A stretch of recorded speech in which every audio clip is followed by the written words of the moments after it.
It's the Dark Reading News Desk. We're here at RSA in San Francisco, and I'm Terry Sweeney. I'm contributing editor with Dark Reading.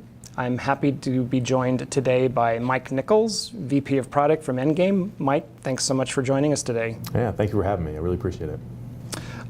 Forrester recently released maybe the first independent analysis of the MITRE evaluation.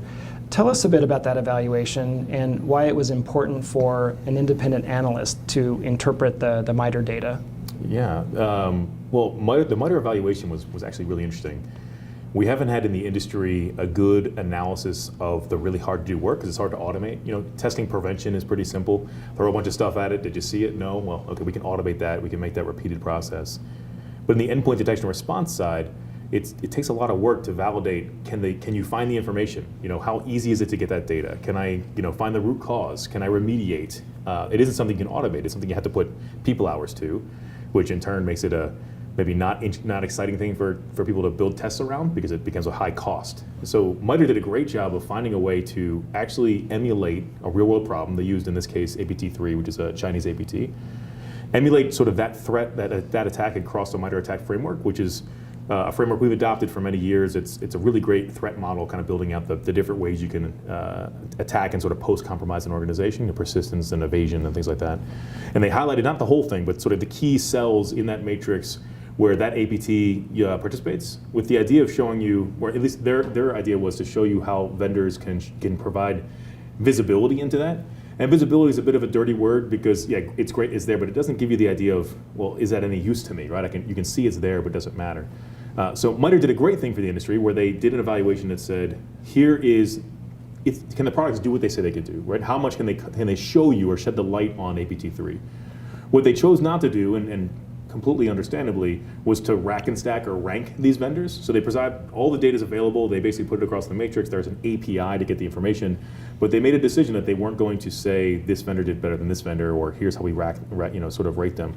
They also chose a particular NIST framework which broke detections into 9 different categories. So it's sort of data upon data. It's almost inception layers of not just to see it, but to just see it in these different ways. And so it made it really hard for people to interpret. We had lots of, every company said they won, so who do you trust in that point? And luckily Forrester came out and actually put together and released some of their scripts they built to use the API to suck in the data. They analyzed it, they put a scoring mechanism against it, they publicized what that mechanism was. And I know we were really appreciative of that because it actually provided a simple place for someone to look, like a CISO to look and say, okay, who did the best, right? Objectively, who did the best? What's the qualitative analysis of this? So MITRE did a great job. They chose not to make it a scoring thing, and Forrester came in and said, well, we can score it for you, which is, thank goodness they did, because like I said, without that, we had every vendor sort of claiming victory on that piece. So how can organizations use the Forrester analysis to inform their own decisions and security strategies? I think Forrester did a good job at providing a way that at least shows us just some basic scoring mechanisms. But one of the things that's always important to consider, and I think it's with the CISO or whoever's part of that CISO team that's helping do the evaluation asks, is the real worldness of the actual use of that system. So the one piece that MITRE didn't test or didn't evaluate was false positives or noise, right? They were looking purely, did you find the thing, right? Is it in this capability? What that means is, a vendor could turn up the dials and provide more data so that they didn't miss, provide a lot of needles, so the one they were looking for was in that stack of needles. And so the interpretation, Forrester does a great job of showing that, hey, here's the ones who found the things you needed. The next step that's useful for a CISO to dig into is to figure out, is it usable? Can I actually use this system, right? Sure, all the data is there. If I record everything and shove it into a database, I have the answer somewhere. But how do I make sure that the data I need is relevant? And so there's a couple of different scoring mechanisms that Forrester came up with that really, a couple of the categories that really help with that make the data more relevant. And of course, other vendors are helping to interpret that. We have a blog post about it where we've tried to also help add some color to that data from the usability standpoint to help people understand not just does it work, which is hugely important, but then can my team use it, which is probably the reason EDR hasn't really accelerated in the market is because it takes, usually takes a person or people to use, and especially when it comes to MITRE, which is a lot of depth and a lot of understanding that's needed. We need to make sure that we don't need to hire a new team of people just to utilize this product. Okay. In tandem, NSS Labs has just released the Advanced Endpoint Protection Guide, right? Can you talk a little bit about the differences in these two evaluations and what they address? I mean, it seems like we're looking a bit about prevention versus detection and response. Yeah, in fact, MITRE said nothing could be in prevent mode. Everything had to be in pure detect, just record and tell me about mode on their test. So they were purely trying to determine, can you provide the data? Do you see it? Do you present it to the analyst? Is there relevant information around it, context around that to help me? In fact, they use a word that I wish they had used, but it's right when it comes to this, but it's called tainted. But tainted is actually a good thing in MITRE, which means that the data you had was part of another piece of information, which meant it was relevant to that analyst. They looked at one thing and saw other pieces of the problem, other pieces of the pie. NSS is sort of the opposite. NSS was all prevent mode, right? We want to stop these problems. It's all about preventing and sort of the best possible remediation is no remediation, right? The best cost, the best return on investment is to have nothing happen in the organization. So NSS did a great job at doing prevention testing more broadly than what is typically done by some of the third-party labs. There's a lot of good labs out there that are testing the efficacy of malware prevention. But as we've seen in many reports, the Verizon data breach report, the Pony Bonds annual report, cost of cybercrime, malware is less and less of the threat vector. The percentage of attacks that are not using malware or utilizing capabilities of the actual OS itself are on the rise. And NSS does a good job of testing beyond malware, testing exploitation, testing blended threats, and then presenting to the CISO sort of the opposite of what MITRE did, presenting a clear picture where these people were at the top, these people were not at the top, in what they call the security value map. And what's really useful is, I think the industry and Gartner and Forrester have talked about this as well. The industry has learned that prevention doesn't, just prevention alone isn't going to solve the problem. Because even if I stop the problem, even if my legacy antivirus stops it, I need to understand why that problem happened, right? What's the root cause? Let's clean that up. Otherwise, I'm just going to keep stopping the same problem again and again. And so EDR has become an essential part of, EDR being endpoint detection and response, sort of seeing what happened and how to clean it up, is a really crucial piece of now what is called Endpoint Protection Platform, or EPP, to be sort of fully preventative. So I need to prevent it, I also need to figure out the root cause and then prevent that root cause. So I need that capability. So what we really like now is that there's a credible third party that did prevention testing beyond malware with NSS, and there's a credible third party that did EDR testing, or detection response testing, beyond prevention. And if you look at the two of those in capabilities sort of combined, you start to understand what the converged market looks like. Nobody's done really a converged test yet, even though our market is sort of to converge. But taking the two of these, you can suss out, based on Forrester's analysis, who's sort of at the top of MITRE, who's at the top of NSS, and can that now be usable by my security team, right? Can my team use that to stop these modern threats?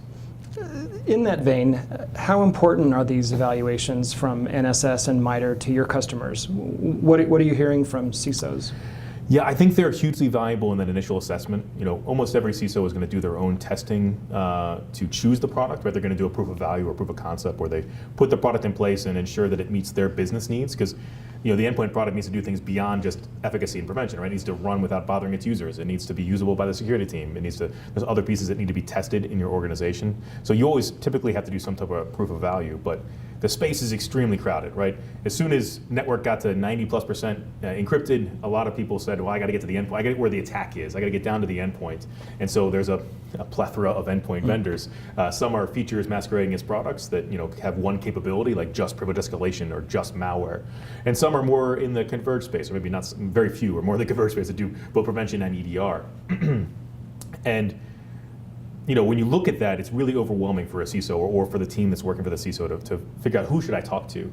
And so these tests are crucial for that first down select. And I can't talk to 100 vendors. I don't have the time. It's just not feasible. But if I take, again, the top of the MITRE test, the top of the NSS test, put them in a bucket, sift it, and I can come out with the top 3, 4, 5 vendors I should start to have a conversation with, see if it meets my needs and my business needs, and then from there build down, down select to whatever I want to test with. Here's the 1 or 2 vendors I want to go forward with, and actually do a proof of value. All right. So let's talk about some of the biggest barriers to effective enterprise security. Is this a technology problem, or is it really more of a people problem? Yeah, it's maybe not the right thing for a vendor to say, or antithetical to what you think I might say. It's definitely you want to invest in your people and then in your process, and then all the way down here at the bottom is technology. Technology is not going to save your problem. There's no silver bullet that's going to come in and say, oh, now all of a sudden Sure. you've moved your program from poor to excellent. You've reduced your risk from critical to low. Usually when we talk to somebody, it's always a people problem, of course, because there's a huge deficit, right? We're 350,000 person deficit in cybersecurity right now. But it's also a program or process problem where teams aren't speaking to each other, right? The security team and the IT operations team, even though they both have the same agents on the same endpoints, don't work together. Remediation might be difficult. Patch management is still a challenge. It's that internal process of how do I truly remediate a threat, not just stop the piece I can stop, like I blocked and quarantined the file, but I can still get in because I didn't stop this C2 that keeps calling into the system and dropping files. So it's usually that investment. And what I like about what we do is that we help to bridge that gap because it's a converged solution that typically has to talk to not just a security operations center team, but also your IT operations, your desktop manager. It sort of brings those teams together, right? It brings them into the same room where we can talk about endpoint management, endpoint security, endpoint protection beyond this is a SOC tool and this is an ops tool, right? This is a business tool. We have to reduce our risk of breach in the business. This is a great way to do that. Let's work together to solve that problem. And I think that facilitating that conversation is really critical for any vendor. But I think that's what I like about what I do is I get to help that, take the CISO and urge that conversation forward and improve the program, and then hopefully also bring some technology in as well. All right. Another related people problem is staffing. What advice do you have for companies to arm their security staff to detect and respond to threats amid an ongoing and unrelenting staffing crunch? Yeah, there's, one of the big challenges in this space, and as a vendor, something that when I came in on the product team at Endgame, something I was kind of vehemently against was the building expert tools for expert people because we thought that's all we know. It's like, designed by engineering. And making it so it's you can do it, but you have to be really focused on it. You have to train on it. We have security products that you have to get certified in for weeks or months to get a certificate that says I can use this. You have people that when they want to hire in the government or in the commercial world have to put the tool that they're hiring for in the actual job rec, right? So instead of hiring a security expert that can understand your business and reduce your risk, you're hiring a specific networking product expert, endpoint product expert, and that is difficult. I worked in the defense space. I was in security operating centers and in the Army, in intelligence analyst for a while, and I don't want to I don't want to pay for training to learn how to use your product, right? I need to learn how to use what my business risk is. What are the critical assets? How do they communicate with each other? How do I remediate if I see a problem on the executive system versus remediating if I see a problem in the PCI enclave? That is a problem. That's what I need to train my people to be experts on, and they should be agnostic to the security tool. The tool is just exactly that, a tool. So the first thing is demanding that your vendors provide an interface or a security user experience that is not something I have to go get certified on. I don't have time to do that. Then I have this 18-month life cycle of my analyst, and then they're gone, and I got to come in and pay the next guy to go through the next round of training, and that's just not tenable in a company. And so that's the thing. What you can do from a CISO standpoint or from a company standpoint is demand a better experience from a product. There are more companies that are learning from this and building a better interface that's more agnostic and more about just solving the problem. And the other one is don't be afraid to start engaging with local universities. We've had a lot of success working with universities and helping to train up the next generation of cyber defenders. In fact, one of the Cybersecurity Student of the Year for SE Magazine is an Endgame user who's nominated right now. Hopefully she goes tonight. We'll see if she wins. Fingers crossed. But there's such a great curriculum happening now across the university suite that is training up these new and energetic and hungry analysts. Don't be afraid to reach in and take a chance on a younger, less experienced person, because again, they don't have to be a product expert. They need to understand the threat, and they need to be continually hungry to learn, because this space changes every day. So if they're constantly reading, constantly learning, put them in place, and then give them products that don't have to get certified to use, and hopefully we can start to get ahead of this crisis that we're in with the skills problem. All right. You said a few minutes ago there's no silver bullet for security in the technology realm.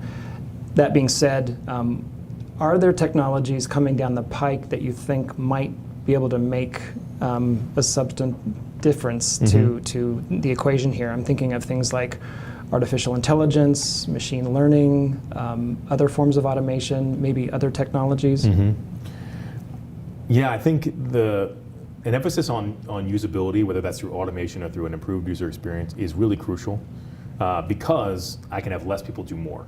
And if there's less people out there, the more they can do, the better. And as well as I can take my current people and sort of elevate them, make them act like they're more than what they are. Act like they're more people. You see, there's a trend right now where managed detection response, managed security services are again on the trend of rise again, as we were trying to find more people. We can't find them, so we start to contract in companies to do that, but they don't understand while they're very useful and very helpful, they don't understand your business as well as internal people, so you also need to have that expertise internally as well, even if you do like a hybrid model, which is very useful. So it's important to, I think, look to that technology, to that improvement, to see, can I find tools that are we like to talk about it sort of the consumerization of B2B technology or business-to-business technology, right? It doesn't have to suck anymore. It can start to be actually usable. Unfortunately, the other challenges with sort of the buzzwords that pop across RSA, like machine learning and AI, is I do think they're making marketable improvements, but don't forget the adversaries can take advantage of that as well, right? So just as cloud is a great example. The power of cloud allowed us to do many great things like scalability and resiliency and redundancy and failover and all the power there. But it also let the adversaries, small teams now, act like they're enormous, right? They can launch attacks from across the entire world. They can launch attacks that feel like they're at a 10x scale of what they usually are. So the same technologies can be kind of they can be turned around against us. So I think we'll always see some new thing that is going to come out that we'll embrace and we'll utilize in defense, but the adversary will try to kind of cat and mouse with us. But if we focus heavily on how the defensive products are used, and that it's not just a tool that can be used for that one super expert. When I was with the SOC, I remember having to call the security, the SME, the subject matter expert. I had to call him on the phone. Hey, you're not here, but I really need to stop this problem. How do I do it? Because you couldn't figure out the product. That can't go forward. We have to pull detection response into the help desk. Everyone who has an idea of IT should be able to do security. This world where security is sort of like the specialized environment that only elite people can do, and that means that if security isn't part of the entire organization, it's never going to succeed. Especially when there's whole cubicle farms of adversaries that are targeted against your organization. It has to be incorporated into the entire business, at least to start, into the IT organization. Great stuff, Mike. Thanks so much for joining us today. We've been talking with Mike Nichols, VP of Product for Endgame. I'm Terry Sweeney with Dark Reading. Thanks for joining us today.